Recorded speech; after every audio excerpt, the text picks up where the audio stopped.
So these are my parents, and I wanted to ask them a few questions about my background and our family's background as it relates to the sub-question. So, Mom, what were the expectations for women in your generation and Grandma's generation as far as education goes?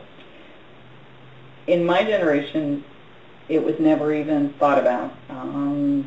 As far as college, I was one of 5 children, and none of us went to college.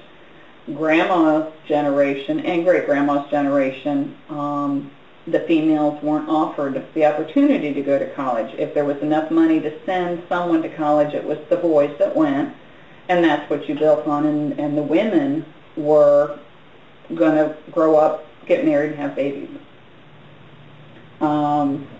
When you came along, we saw how smart you were, and you always wanted more. You wanted to be the first veterinarian astronaut on the moon. I remember that. Yeah. So it was always a given that you were smart, and you knew it, and we knew it, and it wasn't something that we dismissed college. You will be the first one on my side of the family, first female, to graduate college. Go Rose. And I remember telling Rosie, when she was probably in about 1st grade, that she was the smartest person in her class. And I was not kidding, and I was not wrong. Yeah, so I always thought you were doing like the whole parent thing, like all parents tell their kids that. I don't know if all parents tell their kids that, but I knew it was true. We still believe in how intelligent you are and how motivated you are, and that you can do anything you want to do. When we pulled you from school and started homeschooling in 3rd grade, my fear with the homeschooling was, dear Lord, please don't let me mess this up for her, because she's got so much going for her as far as her intelligence. But in the situation and the school system we were in, leaving her there was not an option. But then when you went back into the public schools for high school, there you were, number 1 in your class. So, how did you guys feel about my career choice when I chose to be a high school math teacher? You have, from the day you landed on this earth, you have been a nurturer. You have been a pull other people up by their bootstraps. You have been a motivator.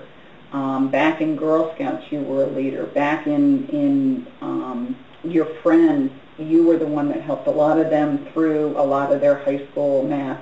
You being a teacher is just a natural part of that. And you could do research, you could do engineering, but it would be such a waste of a great, you will be teaching the next engineers and the next mathematicians. You will be the one that will nurture them and motivate them on to the great things. You have a heart for people, and that's a teacher. And I have suggested that you look into other careers more than once. Not because I don't want you to be a math teacher, but because I've always wanted you to broadly scan what the possibilities are and explore all of them and make sure that you're doing what you really want to do, and you have never wavered from what you want to do. I've always known, at least since the start of high school, what I wanted to do.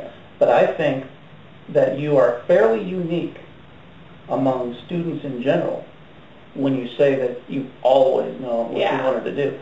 So this project is about what you want to do for the students who don't know. Yeah. Yeah. Because my friends weren't like that. They were always changing their minds every semester. They still are. Some of them they still are. Yeah. But it was when you first described to me back in middle school, Mom, they had an aha moment, like they got it. The light bulb moment. The light bulb moment, and it was moment. You're going to be the one to motivate all the students and especially girls that they can do what they want to do, and they've got the God-given brains to go further than they would ever think to go. Hmm.